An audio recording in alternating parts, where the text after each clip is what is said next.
La gente cuando habla del dólar no entiende que existen dos tipos de dólar. Entonces, cuando el gobierno para o deja de emitir esa deuda, el sistema colapsa. Es directamente un esquema Ponzi que necesita cada vez crear más y más deuda. Deuda igual a liquidez y liquidez igual a deuda. Si no hay, se crea deuda, no hay liquidez en el sistema. Ese experimento monetario que les dije de los 70, luego vimos el experimento fiscal en el 2020. Ya nunca vamos a regresar. Los políticos han escuchado los cantos de la sirena y saben que esa es una manera genial para mantener su curro. Cuando los bancos no están prestando dinero o inclusive están destruyendo dinero porque están desapalancando sus balances, ahí necesariamente el tesoro tiene que entrar con gasto deficitario. No tienen ni idea lo que están haciendo. No tienen ni idea al monstruo al que están llamando.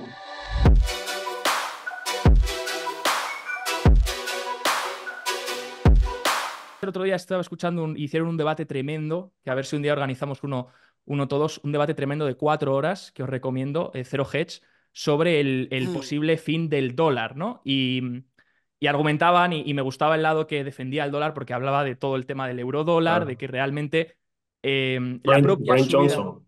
Eso Brian es, Vaya, eso Johnson. es. yo, Entonces, si queréis, empezamos por ahí. Arranquemos un poco, no sé si habéis visto, Daniel, Diego, un poco ese debate.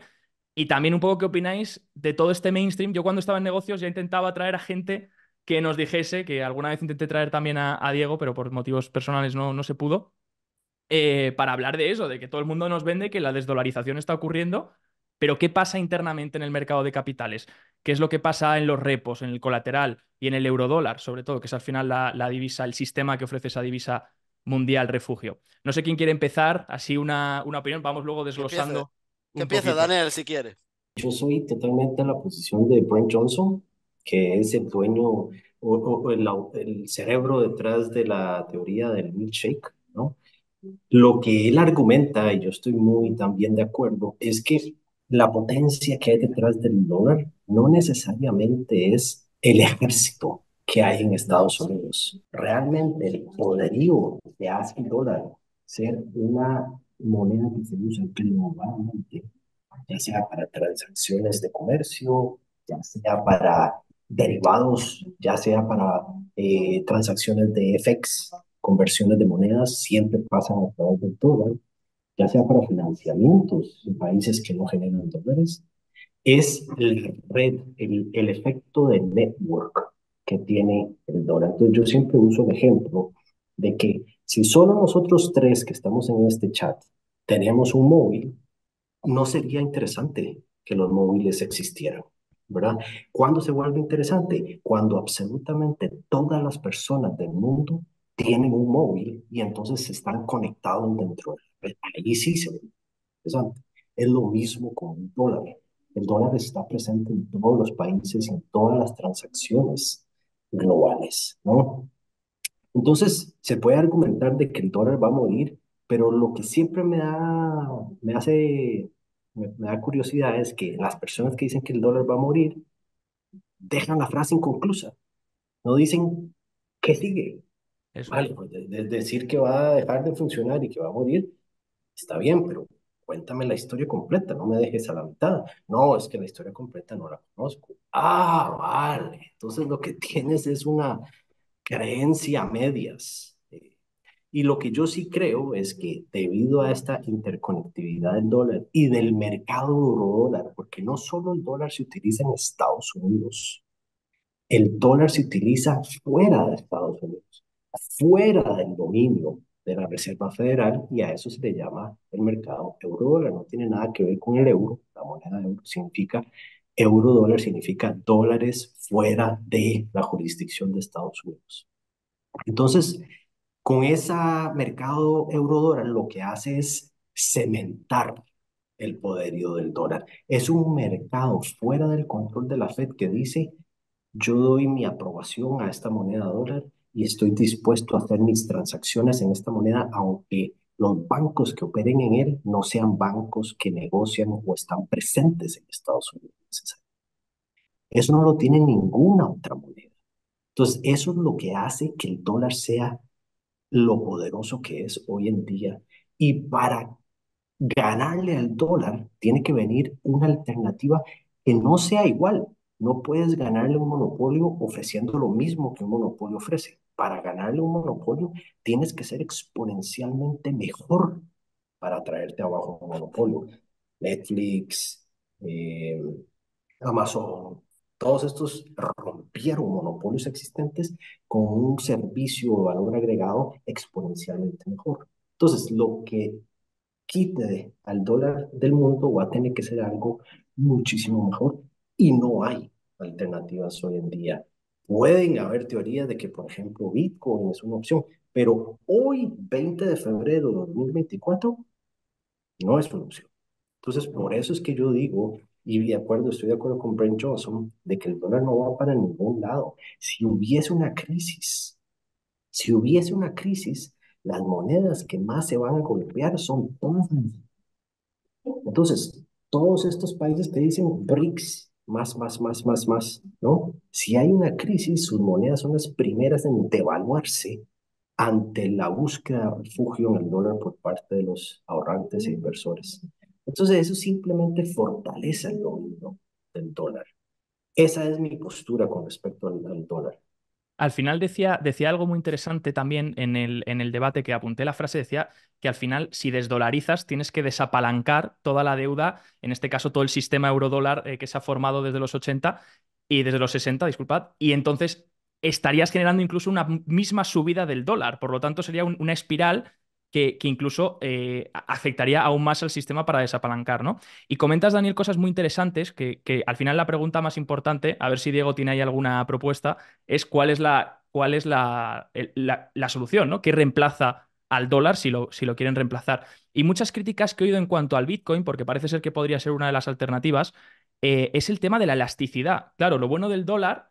¿Y por qué el mercado demandó el sistema eurodólar que bien comentabas? Por la elasticidad que ofrecía el poder crear dólares en el extranjero sin necesidad de pasar por la Fed o por Estados Unidos. Entonces, ¿ofrece esa elasticidad el Bitcoin al ser una moneda que al revés la oferta se va reduciendo y que es cada vez más, por así decirlo, escasa, Diego? No sé si tú crees que puede ser una alternativa al dólar.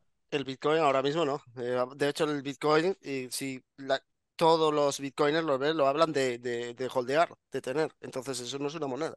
Eso es un activo líquido que te protege. En este caso, fíjate que Daniel y yo tuvimos a Greg Fox en el canal, que tiene una idea muy interesante de Bitcoin, que es la que yo siempre he mantenido, que el Bitcoin es un credit default swap, es como una cobertura de todo el sistema financiero y te protege de un colapso del sistema financiero. Incluso Michael Howell, que lo tuvimos en el canal, habla del Bitcoin desde este punto de vista. Y eso yo creo que los propios Bitcoiners no creo que les interese, les interese cuando hablan de holdear, no lo están hablando como una moneda de intercambio, y sí están hablando como un activo líquido de refuerzo. Y fíjate, sobre lo que decía Daniel, es que la gente cuando habla del dólar no entiende que existen dos tipos de dólar.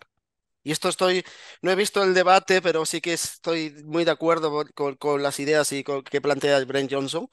Pero fíjate, Jeff Snyder, que yo lo sigo mucho, habla de $2. Uno, el dólar, que es el nacional, el que se crea, y los eurodólares, que son todo lo que habla Daniel, todo ese sistema de reclamos sobre dólares, o depósitos que se crean sobre dólares, que Daniel ha dado, muchas veces lo hemos hablado, y si tú te fijas, la función del eurodólar es como un stablecoin, como un token intermedio, donde negociar. Lo que habla del efecto red, Daniel, de momento no tenemos una alternativa. Bitcoin tampoco creo que en estos momentos sea una alternativa.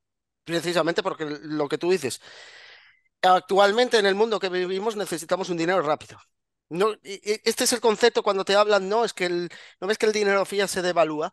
Claro, es que el dinero fiat no está hecho para como activo líquido, de refuerzo o para ahorro. En lo que está ese sistema está creado, en este caso el eurodólar, está creado para hacer transferencias rápidas y económicas. Para Eso es para comerciar. exacto. Eso es el por qué se abandonó, y eso estoy muy de acuerdo con todo lo que dice Jeff Snyder, de que no se usa efectivo cada vez menos porque es caro y es ineficiente. es la misma idea que el patrón oro. El patrón oro sería muy caro y ineficiente. Entonces, en un mundo que cada vez va mucho más rápido y circula mucho más rápido, tú necesitas un medio de intercambio rápido y que sea elástico, que se pueda ampliar o contraer a voluntad. Y eso yo creo que es la situación. Y fíjate, cuando se habla del dólar, se está hablando mucho de la divisa y yo me he leído dos pedazos artículos del BIS y la gente no se da cuenta que la base de todo es la deuda norteamericana. Si la deuda norteamericana se reduce, que es la base del eurodólar, la base de los repos, la base de los swaps de divisas, etcétera, que se hacen, pues tenemos problemas. Y lo que dice Daniel, si eso sería desapalancar la economía y entraríamos en deflación monetaria, empezaría a colapsar todo, es que las empresas no podrían ni comerciar. Y evidentemente, desde la postura o la visión que tienen los amantes del Bitcoin, que yo también tengo Bitcoin, me gusta Bitcoin, no casaría mucho con una economía que necesita elasticidad, que el dinero se contraiga y se expanda y cada vez más rápida. Y esa es mi visión. Y yo creo que la visión más cercana es de un activo de cobertura del sistema, el Bitcoin. Cuando dices que existen, bueno, que existen dos dólares en este caso, el eurodólar que da esa elasticidad y el dólar nacional, ¿podría ser que en el futuro acabemos teniendo una especie de... Porque a lo mejor el problema ha sido intentar juntar lo que es la divisa con la que comerciamos y con la que ahorramos. A lo mejor en el futuro deberíamos de buscar una moneda con la que comerciar, que sea elástica y que no nos preocupe mucho su valor y donde almacenemos Pero el ahorro en fíjate, otra. Fíjate, Javier, que eso es si tú te fijas, el gobierno toma el dinero como un medio de cobro de intereses, de Mm. impuestos, perdón. Entonces, el gobierno lo que intenta o lo que fomenta es que tú ahorres en dinero fiat.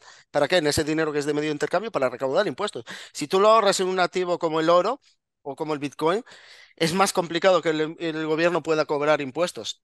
Y eso es un poquito que tuvimos en el canal a Douglas que habla que invierte usando la teoría monetaria moderna y lo dice claro, el problema no es el sistema en sí, el problema son los políticos. Y al final los políticos no son más que el reflejo de lo que la sociedad demanda. Entonces estamos en una situación muy compleja. Al final la economía es muy compleja y esa es la situación. No sé, Daniel, si tiene otra opinión sobre lo que he dicho Vamos a ver, yo siempre he pensado que Bitcoin debe coexistir con Fiat. Yo no soy de la teoría de que Bitcoin reemplaza a Fiat. No soy un maxi y siempre tengo argumentos con maxis. Yo estoy largo, disclaimer. Eh, pero con Bitcoin lo que sucede es que deberíamos, si alguien quiere hacer el argumento de usar Bitcoin como moneda reserva, la pregunta siguiente que deberíamos responder es, ¿cuánto crecimiento económico estamos dispuestos a perder para usar un patrón Bitcoin? Esa es una pregunta clave que hay que responder porque, como bien dijiste, Javier, al no haber elasticidad, pues obviamente vas a perder el beneficio, entre comillas, si se puede decir, de tener un sistema elástico como el dólar, ¿verdad? Tiene repercusiones negativas, sí, pero eso es también lo que permite el crecimiento económico, ¿no?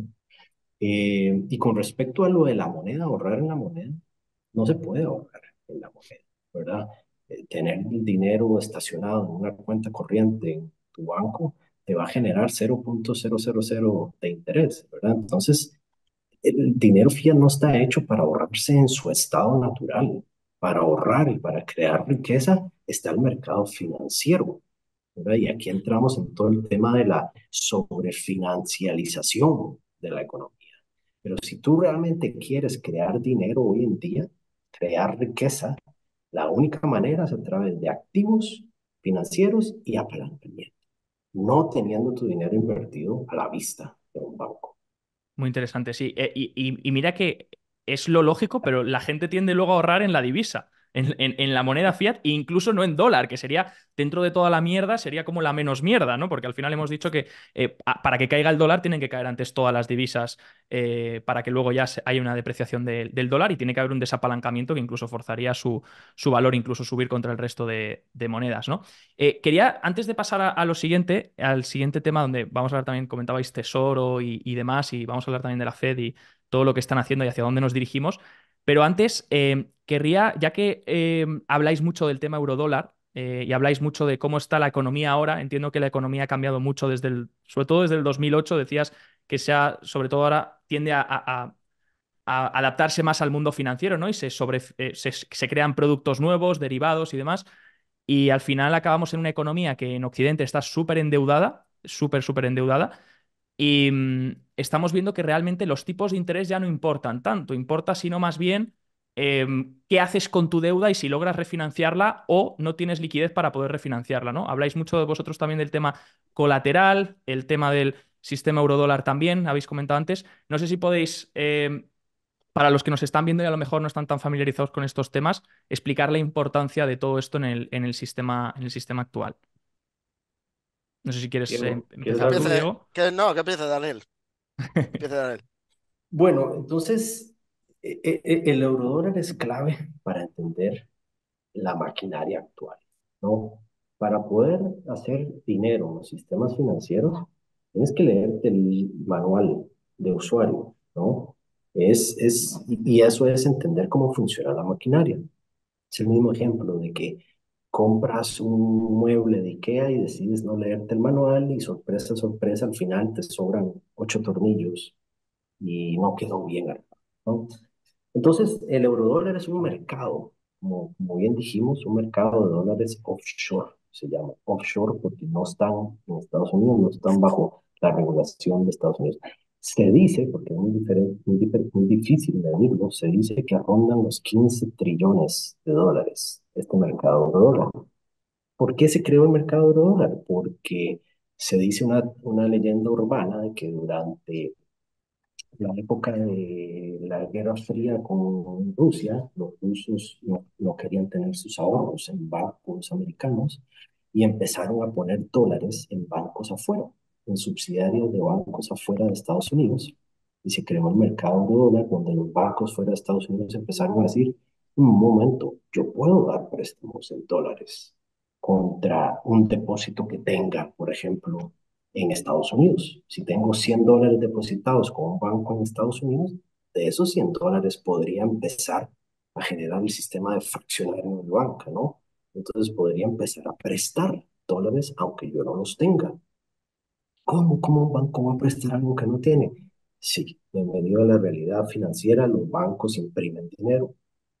Tener una licencia bancaria es igual a tener una licencia de imprimir dinero.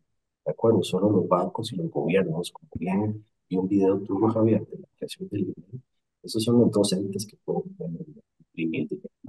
Entonces, el mercado euro dólar son dólares que están fuera del monitoreo de la Reserva Federal. Hay un paralelismo muy interesante que escribí un hilo el otro día que Diego mencionó, que los eurodólares son equivalentes hoy en día a los stablecoins, porque los stablecoins son eh, dólares on-ramp, entonces están dentro de la rampa del blockchain y están entonces, por lo tanto, fuera del mercado legacy o fiat bancario, digamos. Y así es los eurodólares. Los eurodólares están en un mercado fuera del americano, ¿no? Entonces, ¿qué significa eso? Que hay un montón de empresas endeudadas en dólares, aunque no generen flujos en dólares. Hay ahorros en dólares de personas que no generan dólares y se crea todo un sistema paralelo de dólares que lo que hace, como dije, es fortalecer la posición del dólar. Lo que sucede es que conforme va saliendo de los bordes de las fronteras de Estados Unidos, si quieres, el dinero pierde poder, ¿no? Entonces, la Reserva Federal, cuando imprime su dinero, que son reservas bancarias, es dinero capaz, es el dinero más poderoso y que nadie va a cuestionar nunca, ¿no? Porque tiene el riesgo de crédito de la Reserva Federal, que es casi cero, ¿no? O sea, conforme sales de Estados Unidos y empiezas en el mercado eurodólar, dejan de ser reservas bancarias porque las reservas bancarias solo pueden quedarse en Estados Unidos en una cuenta de la Reserva Federal. Entonces se crean capados, dólares capados, que son, en inglés son IOUs, en español se dice Pagarés. Pagarés. pagarés de dólares. Entonces funciona muy bien el sistema hasta que no funciona. Hasta que no funciona significa que hay una crisis de cualquier tipo y entonces los inversores y los ahorradores siempre van a recurrir a buscar el dinero más seguro. ¿Cuál es el dinero más seguro? Capa uno, reserva federal. Entonces, cuando existen estos eventos sistémicos, siempre se va a poner a prueba cuánto vale estos pagarés, porque la gente va a preferir desecharlos para ir a buscar el dinero capa uno de la Reserva Federal, y ese es el talón de Aquiles del sistema monetario, que siempre tiene esa vulnerabilidad de que la gente ante eventos sistémicos va a vender esas posiciones de dólares para ir a tratar de buscar dólares capa uno. Entonces, ese es a lo largo de la historia, vamos a ver los ciclos arriba hacia abajo, creciendo el euro dólar, desapalancando, creciendo, desapalancando. Y esa es la historia humana, ¿verdad? No, nunca se repite, pero siempre, siempre arriba. ¿Qué de cosas has comentado, Daniel, interesantes? Lo primero, el tema de que los eurodólares al final es un IOU del banco hacia alguien que le crea un depósito y ahí es como se crea un poco el dinero en el sistema. Un dinero que ni siquiera la Fed sabe que se está creando. Tiene a lo mejor alguna aproximación, sabe cuántos, has dicho no sé cuántos trillones, vale, pero la Fed no tiene ningún tipo de control sobre ese dinero, ¿no? Es cuanto menos interesante. Explicas aquí la dinámica de, lo primero, la economía, se necesita que dar crédito, como comentas, para que el ciclo funcione. Y luego cuando desapalancas y cuando empieza a haber problemas de impago o refinanciación, ahí es cuando tienes una crisis global, nunca sabes por dónde viene y resulta que es ligada al sistema monetario, como han sido prácticamente todas las crisis, aunque se les ponga nombre de un activo, de un cisne negro y demás, pero al final todo pasa por el mercado monetario. Diego, muchas cosas interesantes se han comentado aquí. ¿Qué nos comentas tú? Sí, y aparte Daniel está hablando de lo que es la parte de banca, porque, bueno, esto También.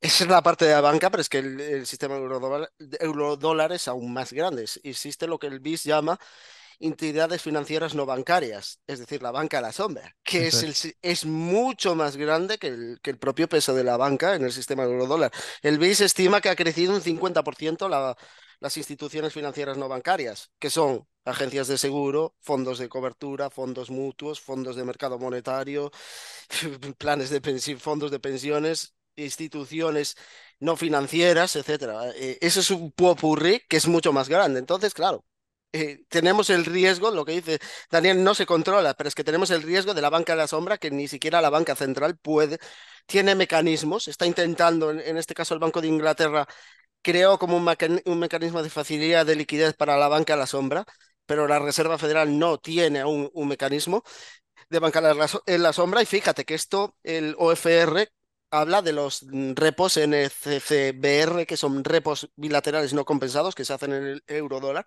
que los hacen esta banca en la sombra. Pues no se sabe nada, no tenemos datos exactos. Hizo una estimación aproximada por ciertas estadísticas que le pasaron voluntarias los dealers, pero no tenemos datos exactos de lo que se está utilizando como colateral en esos acuerdos, de lo que se está de que se está poniendo como colateral, las cantidades, quién es la contraparte. Y esto es importante porque también, fíjate que el eurodólar no solo se basa en los repos bilaterales no compensados, también los fondos de mercado monetario intervienen, no solo intervienen a través del repo inverso, intervienen en la banca a la sombra, muchos de ellos comprando papel comercial de los bancos o papel comercial incluso de las propias entidades no, financieras no bancarias, con lo cual hay un riesgo enorme de contagio.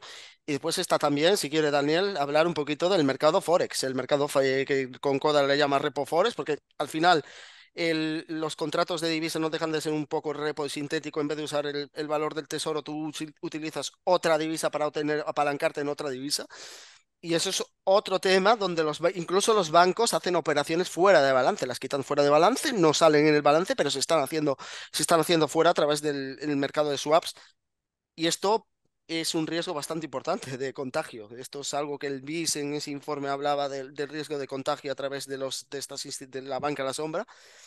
Y eso es importante saber y conocer cómo funciona el eurodólar porque es la base de todo. Y precisamente fue, fíjate, en el 2008, mucha gente habla de las hipotecas subprime, pero realmente lo que pasó fue una desestabilización del eurodólar, porque donde realmente empezó los problemas no fue en Estados Unidos, fueron en tres fondos de mercado monetario del BNP Paribas, donde empezó a saltar en donde empezó a saltar el tema de la crisis en 2008. Entonces, esto es un mercado complejísimo. Daniel y yo lo tratamos mucho porque sabemos de la importancia que tiene esto, repos, swaps de divisas, etcétera, y eurodólar, porque es la base es prácticamente es enorme.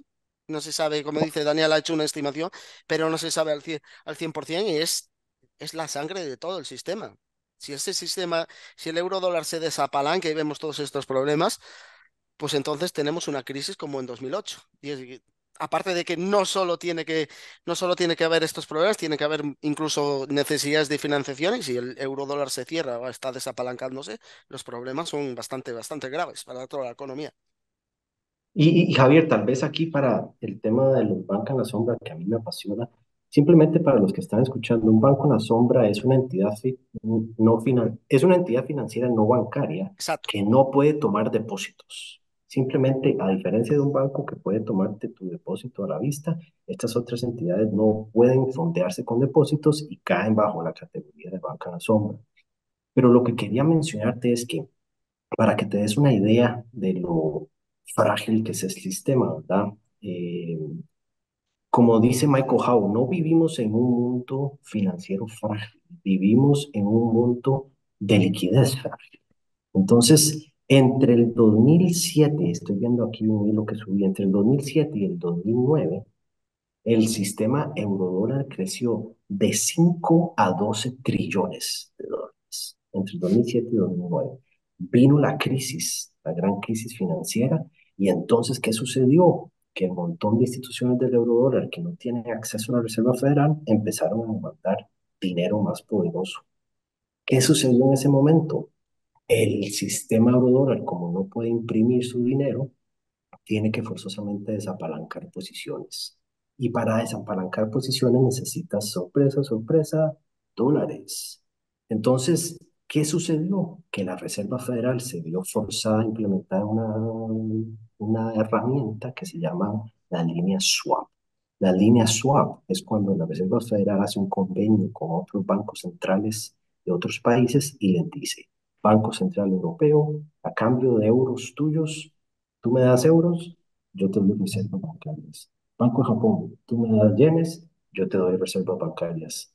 ¿Por qué? Porque en el momento que un banco central de otro país recibe reservas bancarias en su cuenta, tiene la potestad de poder otorgar crédito al sistema financiero en dólares, que es lo que está demandando el sistema en conjunto, ¿no? Entonces, una vez que suministras liquidez al sistema, te quita presión sobre el tipo de cambio, te quita presión sobre las tasas y evita un contagio mayor.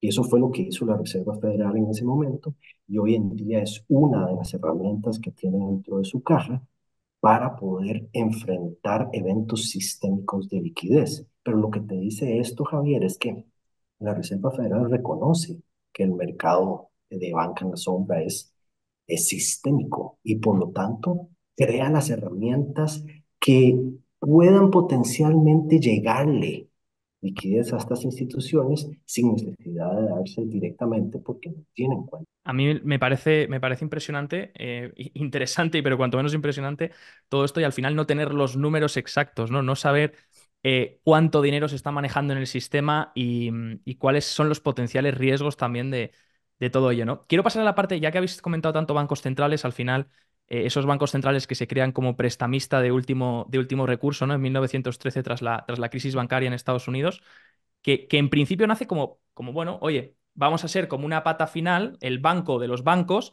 para poder rescatarles cuando sea la única opción viable, ¿no? Pero al final parece ser que los bancos centrales, yo lo llamo, han pasado de ser un prestamista de último recurso a ser un prestamista de primer recurso, de, oye, soy tu socio y directamente ni siquiera vamos a dejar quebrar un solo banco a la que haya algún tipo de problema, en este caso fue en 2023 o incluso ya vimos en Inglaterra cómo intervinieron la curva de tipos con lo que pasó con Liz Truss y los guilds y los fondos de pensiones. A la mínima que pasa algo, ya está el Banco Central sacando una nueva facilidad. Comentabas tú, Daniel, alguna facilidad. O en este caso, pues por ejemplo, en marzo se hizo ese plan BTCP, ¿no? Tengo una cosa que yo llevo investigando durante unas cuantas semanas, que es un paper de BlackRock, a ver qué opináis, que no sé si lo habréis leído, si no luego os lo mando, que era un paper que se titulaba algo así como la solución para los bancos centrales, ¿no? La única solución que tienen los bancos centrales. Se presentó por primera vez en el Jackson Hole en 2019 y se le presentó a los banqueros centrales en la reunión. Y básicamente lo que planteaba BlackRock es que decía que el mecanismo de tipos de interés, de bajadas de tipos de interés, ya no era suficiente para salvar a la economía de una potencial crisis futura. Y que por tanto tenían que unirse tanto política fiscal como política monetaria en conjunto y hacer el denominado helicopter money que inventó Bernanke, ¿no? Directamente transmitir el dinero, hacer ese proceso de transmisión a las familias y al mercado privado.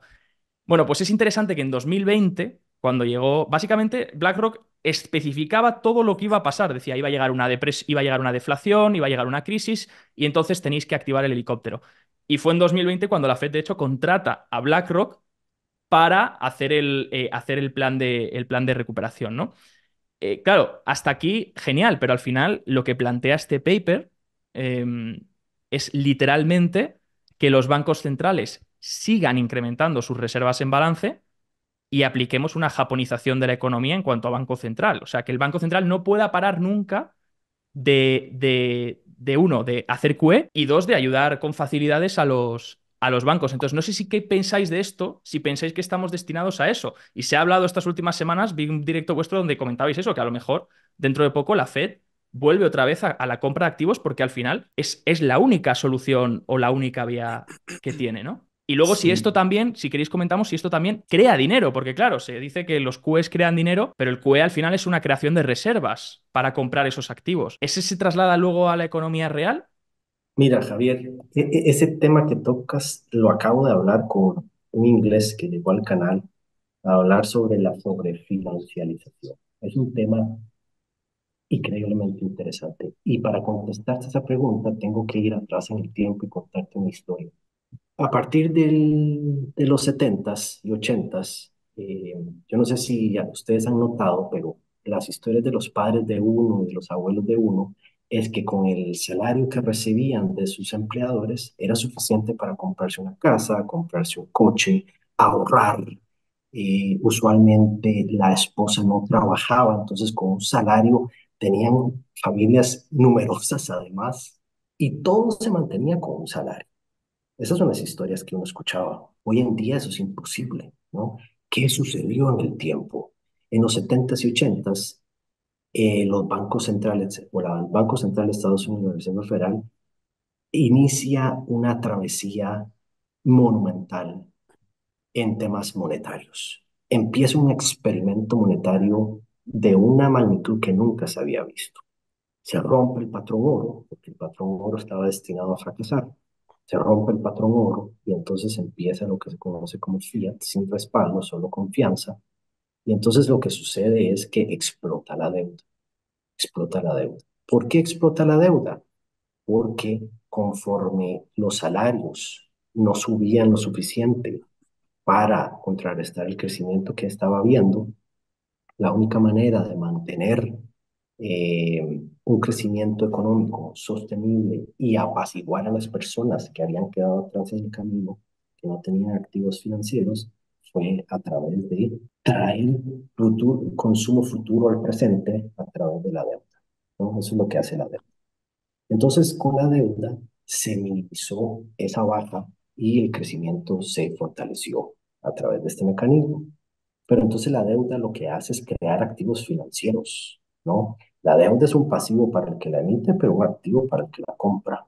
Entonces, eh, después de Bretton Woods, se estima que han crecido entre 500 y 800 trillones la cantidad de activos globales que hay en el mundo, incluyendo derivados. Eso es 4 o 5 veces la cantidad del PIB económico global.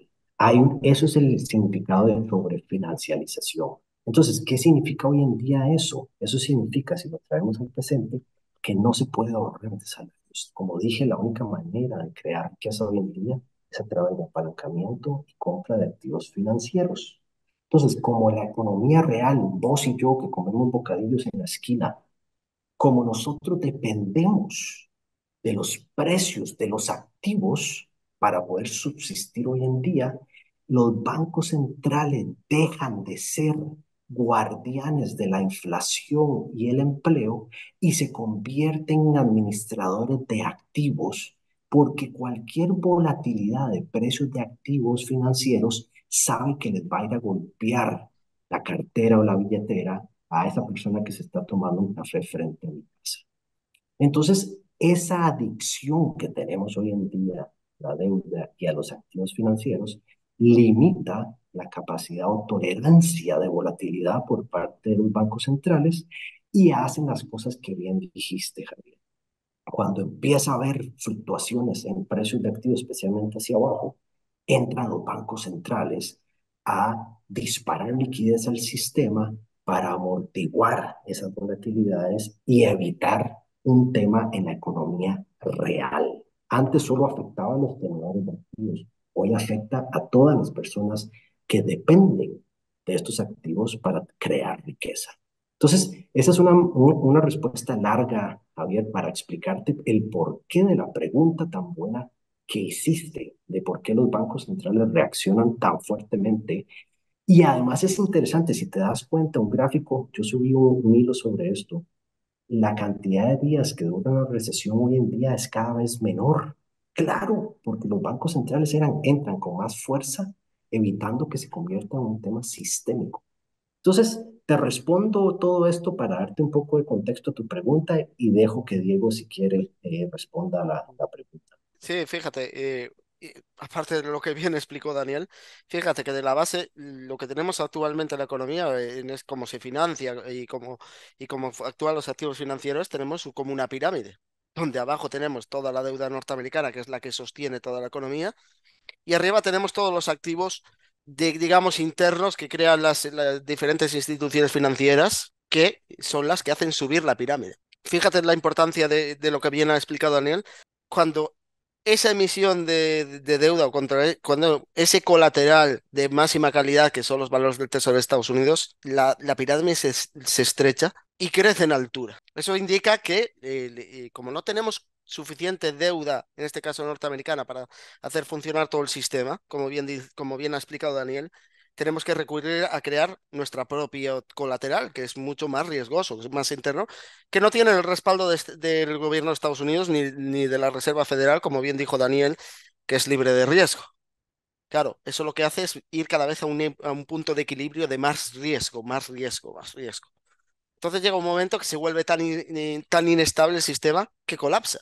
Entonces, los bancos centrales tienen que entrar y, como dice Daniel, a rescatar activos directamente. Lo que hace es rescatar los balances de todas las entidades que crean su propia deuda privada, ya que no tienen la deuda de Estados Unidos o la suficiente deuda de Estados Unidos circulando para poder poner la base o los cimientos del sistema financiero para que funcione. Eso es para que veas un poquito, nos demos cuenta de la importancia de que si el gobierno no sigue emitiendo deuda, no sigue emitiendo deuda, entramos en una deflación monetaria, porque casi todos los activos, la propia deuda se utiliza como dinero, se puede utilizar como dinero, no es un dinero que nos permita ir a comprar pan o leche en la tienda, pero que sí, entre entidades financieras sirve para tener confianza en el sistema, para que se pueda crear dinero, para que las empresas tengan crédito, para que las empresas a través de ese crédito puedan crear nuevas tecnologías como la inteligencia artificial, etcétera.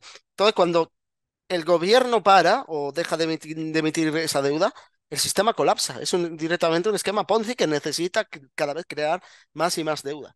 Y esa es la situación en la que estamos actualmente. Por eso los bancos centrales, como bien dice Daniel, lo que hacen es ir a rescatar activos, limpiar balances. Y eso es un poquito lo que tú decías del tema del QE. El QE es esto, es una limpieza de balance. Esto es cómo funciona el QE. No está ideado para crear dinero como tal en la economía real, sino para rescatar los balances de los bancos centrales, perdón, de los bancos comerciales y diferentes entidades financieras. Claro, lo que tú dices, ¿cuándo esto puede ser inflacionario? Y aquí estamos hablando, y Daniel, ya le voy a dar la palabra para que él también lo enlace, el mecanismo de transferencia. No es lo mismo que esas reservas bancarias que crea la Reserva Federal vayan a bancos. Si tú te fijas, no se crea dinero nuevo porque el balance de los bancos no se expaden. Lo único que hace es cambiar la composición de tener bonos, en este caso menos líquidos o que están más comprometidos por problemas financieros, por reservas bancarias, que son activos que están a la par y que tú son líquidos y que los puedes usar para hacer intercambios dentro de la propia banca, porque las reservas bancarias van directamente a las entidades bancarias. Solo puede producirse cuando es el Banco Central el que monetiza deuda, como ocurrió durante la pandemia, monetiza deuda del gobierno, en este caso déficit, y aún así esto es importante y ya le voy a dejar para que enlace a Daniel. Después importa el mecanismo de transmisión. Porque el gobierno puede gastar, pero si gasta o ese dinero va a un fondo de pensiones o va a un empresario, no va a ser lo mismo, no va a tener la misma velocidad monetaria. Es decir, cuántas veces cambia de mano ese dinero o esos depósitos recién cambiados. La cuestión es si va al ciudadano que tiene una alta velocidad monetaria, que eso en ese caso y no depende solo de la creación de dinero, pero si ocurre como la pandemia, que tienes cerradas las economías, y si tú le das al dinero al ciudadano, ¿qué va a hacer? Gastar, gastar, gastar, gastar, crea demanda por encima de lo que pueda ajustarla o satisfacer la oferta, y entonces tienes ese desequilibrio en precios. Claro, es que depende todo del mecanismo de transmisión, no es solo los bancos crean o crean estas reservas bancarias o financian al gobierno, pero aún así después se tiene que transmitir a un agente que tenga esa velocidad monetaria para crear ese tipo de inflación. Y eso es el porqué. En condiciones normales, haciendo QE para crear reservas bancarias en los balances de los bancos, no se crea inflación. Sí se puede crear inflación de activos, que es otro tema diferente, que es lo que estamos viendo constantemente. Y como bien decía Daniel, deuda igual a liquidez y liquidez igual a deuda. Si no hay, se crea deuda, no hay liquidez en el sistema. Y si hay desconfianza en el sistema, por mucho también, esto es para terminar, por mucho que los bancos centrales creen todos estos mecanismos de creación de liquidez, si no se transfiere porque los diferentes agentes económicos ven que no pueden distinguir de quién tiene riesgo de que no tienen riesgo, no van a prestar, no va a haber liquidez. Por eso es importante, cuando hablamos de liquidez, de pensar en fluido, transmisión, de que de que se transmite, se crea crédito en la economía, porque si no, si se estaciona en los balances de los bancos, son más que activos líquidos. Activos líquidos porque no se fían de nadie y piensan que el siguiente en caer van a ser ellos y prefieren acaparar colateral y efectivo para cubrirse. Y ese es el problema que los bancos centrales no pueden permitir. Porque en una situación de desconfianza, por mucho que intenten hacer los bancos centrales, lo tienen muy complicado restablecer la confianza. Que bueno, si al final estás un poco diferenciando entre esa base monetaria y esa oferta monetaria, ¿no? De decir, oye, los bancos centrales, por mucho que compren activos, podrían crear toda la base que quieran, todas las reservas, pero lo decía Daniel al principio, las reservas son la moneda interbancaria. No, tú y yo no podemos comprar pan con reservas, ni podemos pagar el piso con reservas, ¿no? Entonces, ¿cómo pasas eso para que luego los bancos también quieran prestar más? Y no, los bancos no pueden inventarse un préstamo, tendrá que ir el ciudadano también a solicitar ese préstamo para que ahí ya se cree lo que comentábamos antes, ¿no? Una expansión de balance de crear un depósito contra un Y, préstamo, ¿no? y solo un inciso, Javier, para ya dejarla a Daniel. El G30 analizando la crisis de Silicon Valley Bank se dio cuenta, lo ha dicho claramente. El problema no ha sido que tuviera una corrida bancaria. El problema eran los colaterales que tenía en balance, en ese caso Silicon Valley Bank, y que se le cerró el repo. No podía irse Claro.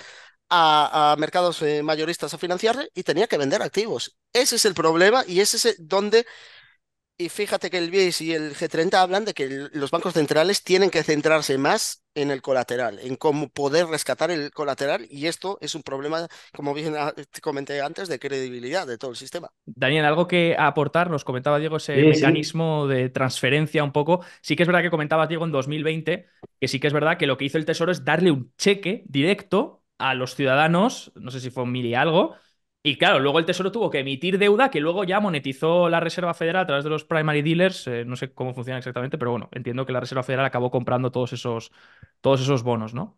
Sí, y es que recuerden que la Reserva Federal rescata activos financieros, pero con activos financieros, no todas las personas tienen activos financieros, ¿verdad? Las personas que tienden a tener la mayor cantidad de activos financieros siempre son los hogares con mayor ingreso, ¿no? Porque ahorran en ese tipo de activos.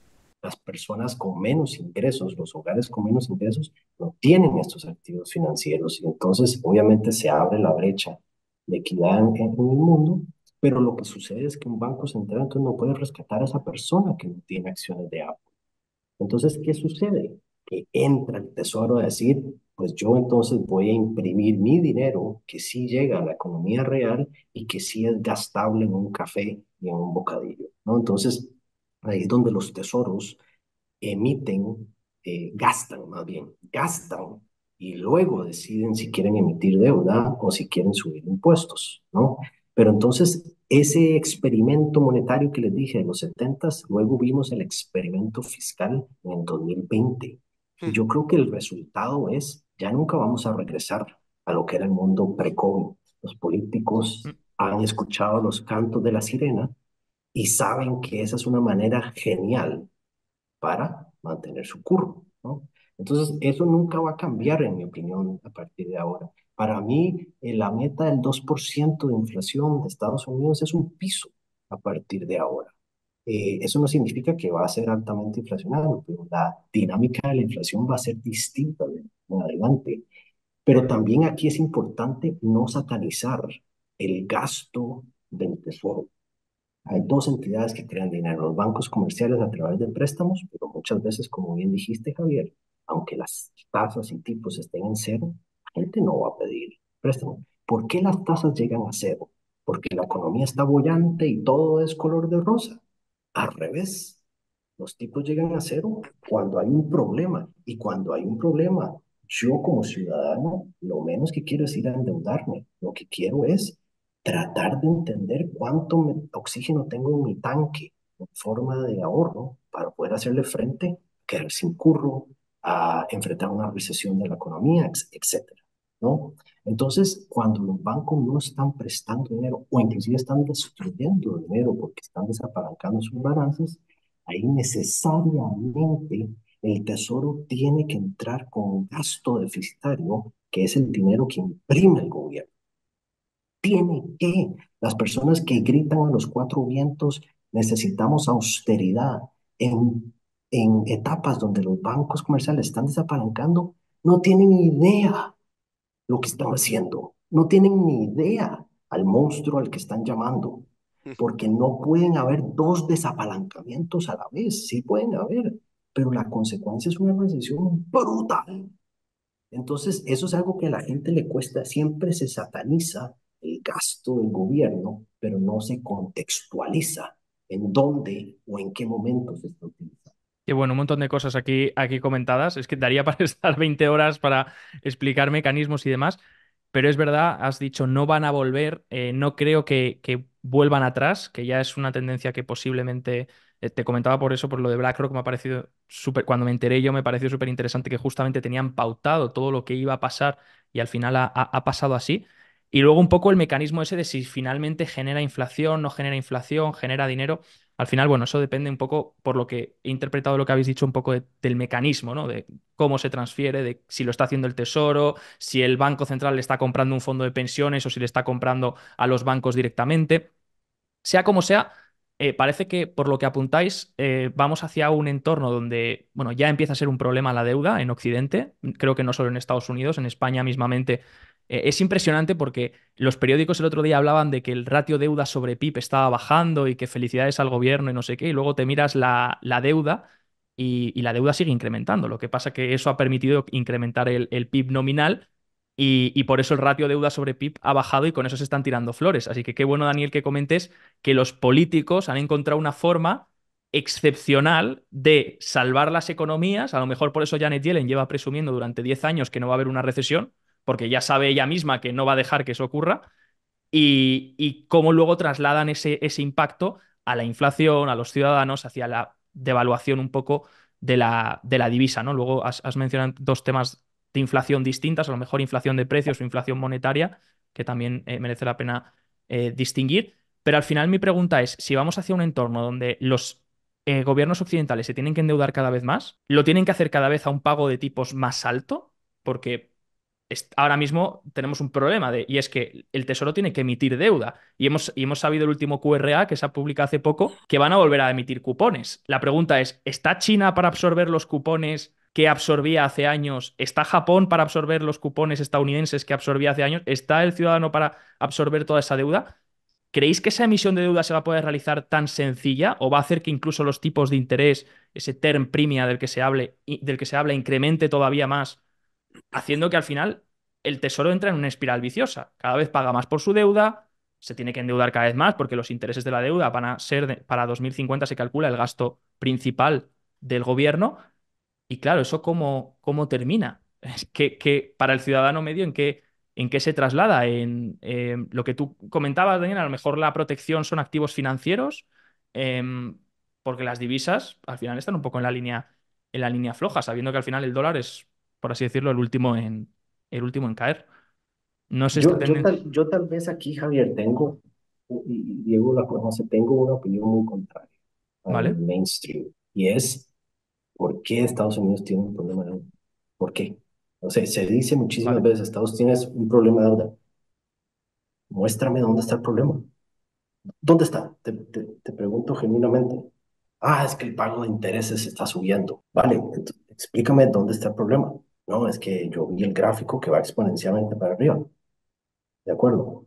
¿Dónde está el problema? En no poder obtener más deuda para pagar. O sea, el problema es el efecto Minsky, el cuando ya necesitas más deuda para pagar tu deuda, pero se te corte el grifo. No Claro, pero encuentres a alguien quien absorba Pero esa deuda. vamos a ver, el Tesoro de Estados Unidos es el monopolista del dólar, ¿no?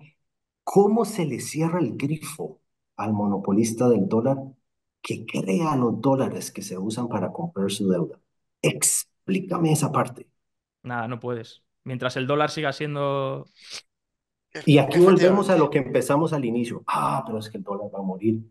Bueno, vayan a ver la primera parte de la entrevista, ¿no? Entonces, en mi opinión, no hay problema. Esos intereses que están subiendo de pagos de deuda están cayendo al sector privado. Ve a ver cómo está el crecimiento de Estados Unidos. Ah, pero la inflación. Ve a ver dónde está la inflación en este momento. Ah, pero entonces no van a haber compradores y los bonos se van a deteriorar y no va a haber quien compre esa deuda. El mercado de bonos no está en desacuerdo contigo. 4,25 de rendimiento en 10 años. Eso para mí no es señal de que los tenedores de bono digan, viene el apocalipsis porque el gobierno se ha sobreendeudado, ¿no? Entonces, yo sé que mi opinión es un poco contraria, pero no logro entender Ahora, si estamos hablando de Argentina, si estamos hablando de Costa Rica, si estamos hablando... Otro tema absolutamente. Pero Estados Unidos, mientras siga teniendo el lugar que tiene en el mundo de reserva global, yo no Se le veo beneficia. problema. Claro, la Interesante. cuestión, No había escuchado nunca esta teoría, Daniel? Me ha parecido muy, muy interesante. Diego, ¿qué opinas?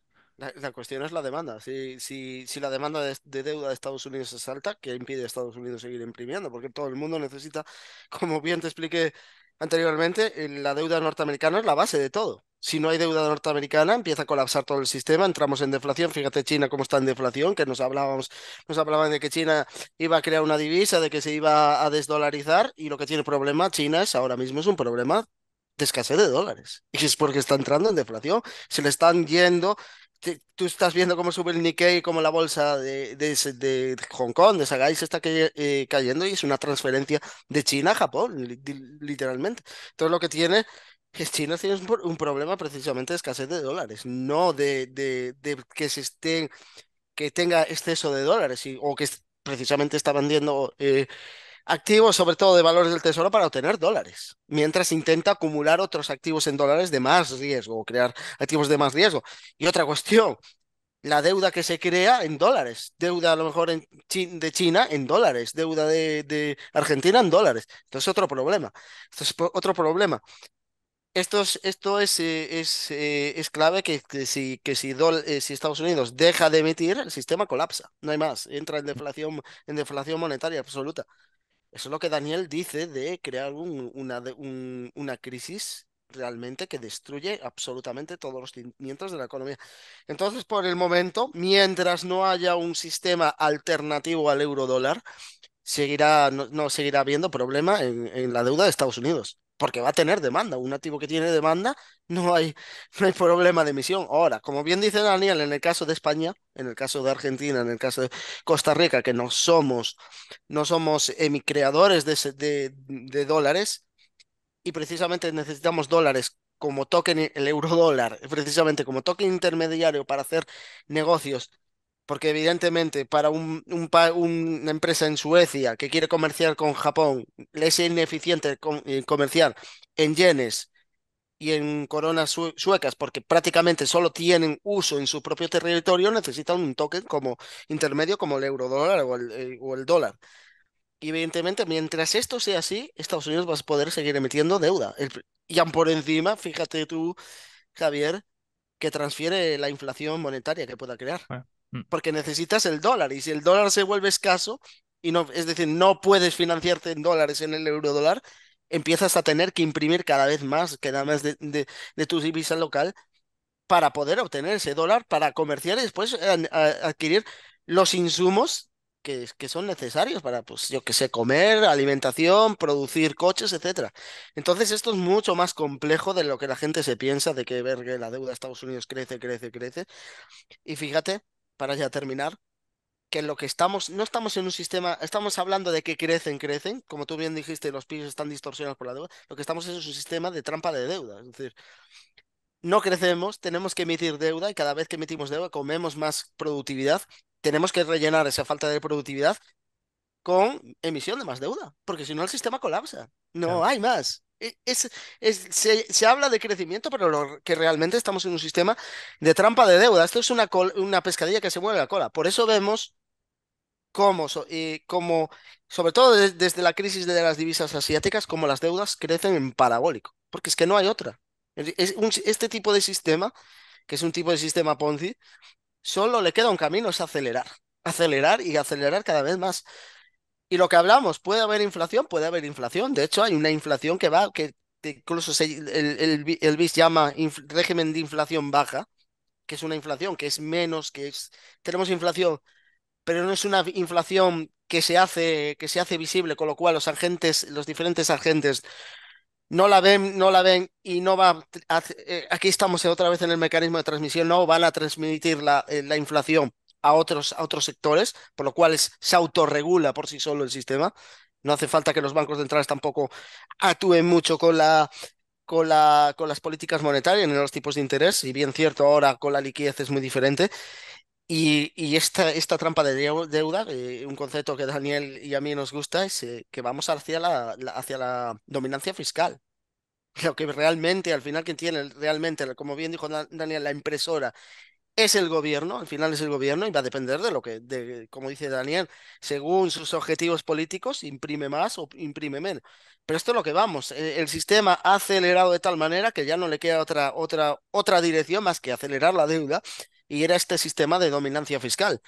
Y eso es lo que la gente tiene que entender. Y en un sistema de dominancia fiscal lo que te va a proteger son activos totalmente que te protegen de inflación monetaria. Eso es como puede ser el oro, el Bitcoin y otros tipos de activos como materias primas, por eso se habla de un gran ciclo de commodities, y esa es la realidad. La gente lo que tiene que asimilar que este es el sistema, que podríamos hablar, como dice Daniel, de otros sistemas de ser austeros y tal, pero la realidad es la que es el sistema que tenemos, y por mucho que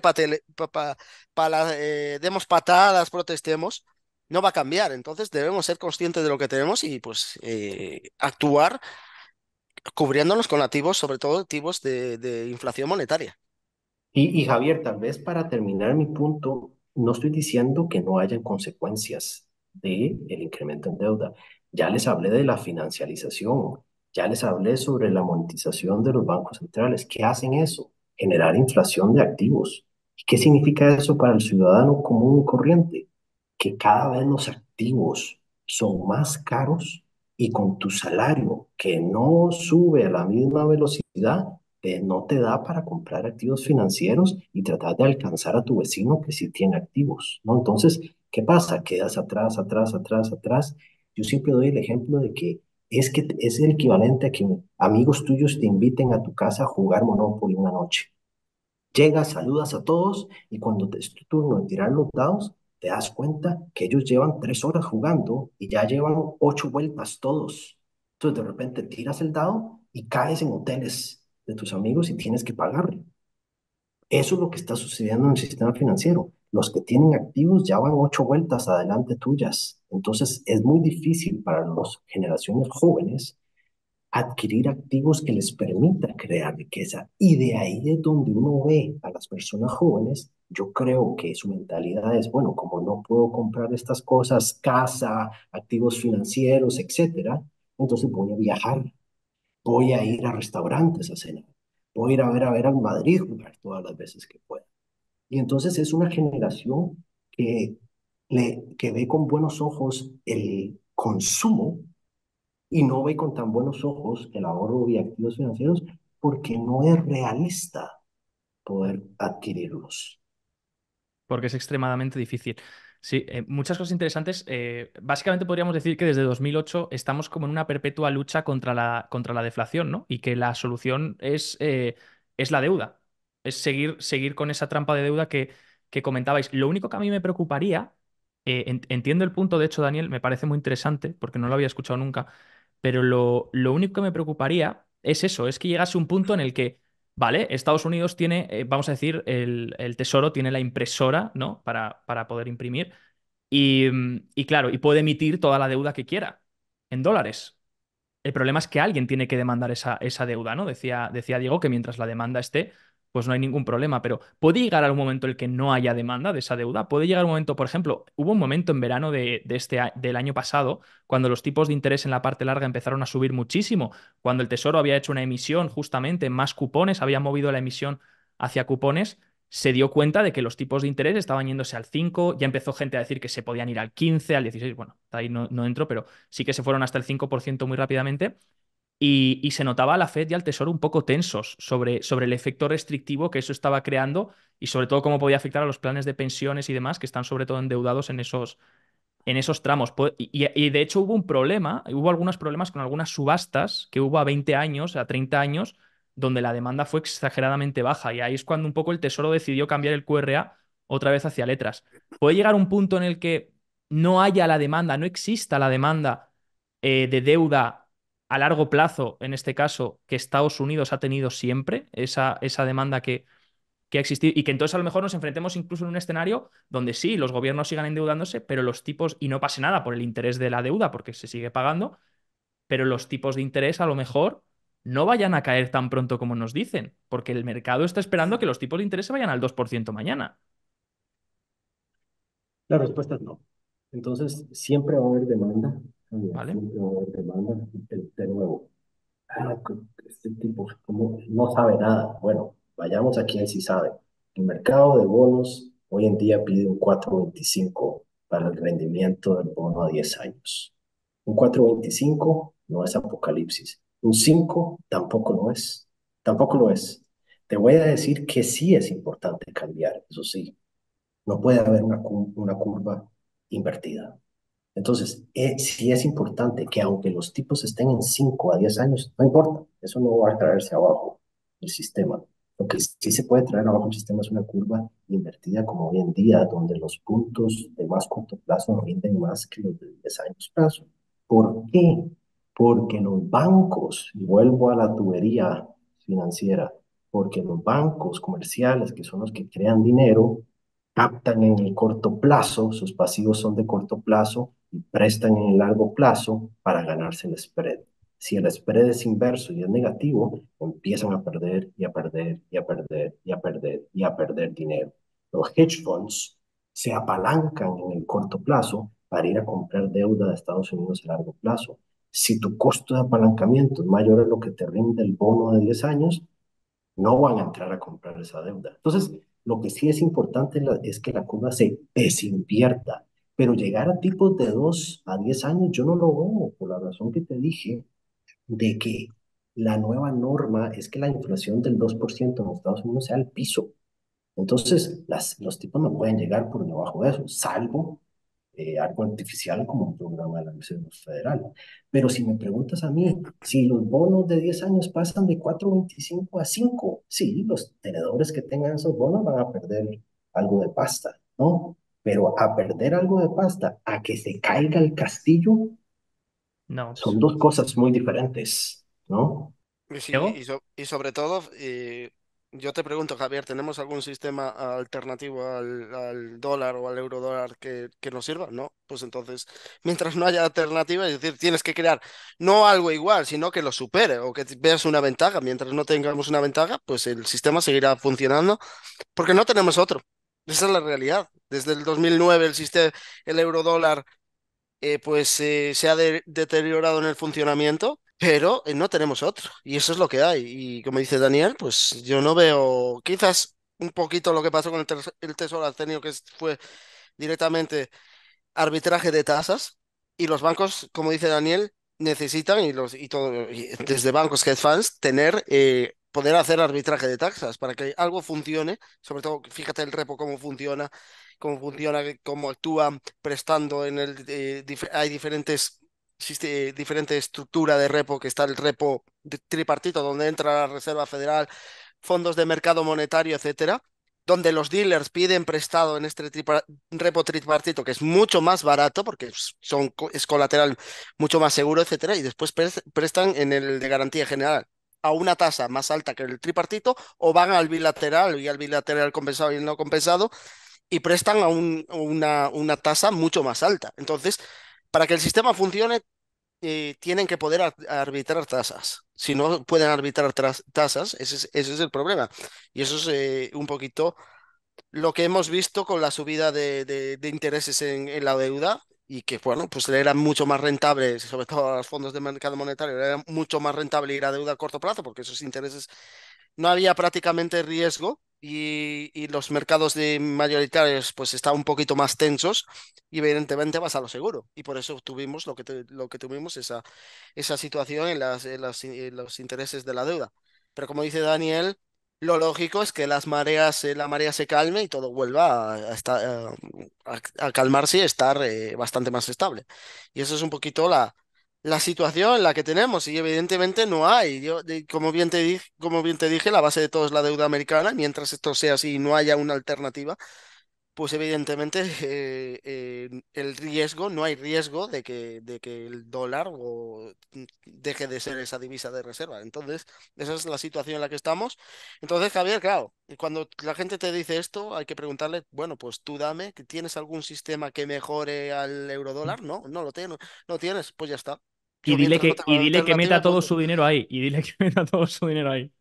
Claro. Yo siempre hago una broma en Twitter cuando la gente pone los BRICS sacarán monedas que van a estar respaldadas por commodities. Yo siempre digo, no puedo esperar a invertir todos los ahorros de mi familia, de mi niña de 2 años, en esta moneda que tiene gobiernos tan transparentes y tan alineados en sus intereses. No puedo esperar a ahorrar en esa moneda.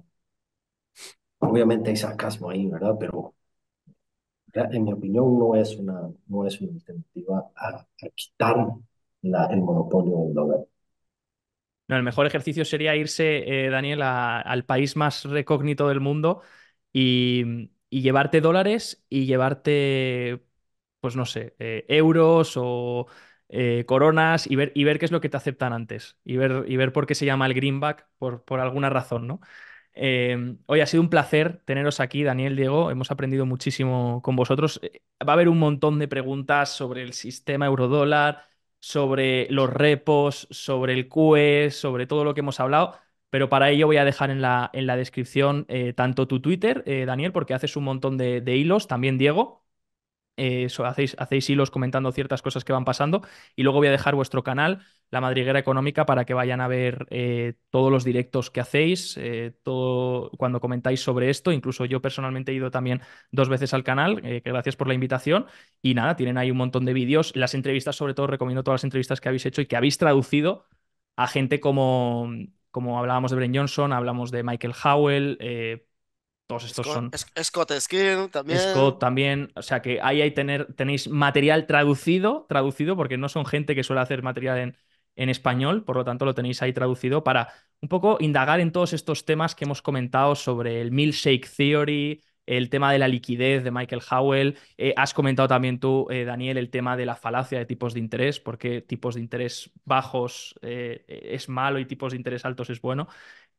Así que bueno, tenéis ahí un montón de cosas para ir a verlo. Mil gracias por vuestro tiempo y por poner un poco de educación sobre lo que realmente importa en el sistema, que es, como hemos dicho siempre, la liquidez y la refinanciación para que no quiebre. Así que mil gracias a los dos. Gracias a ti, Gracias, Javier. Javier.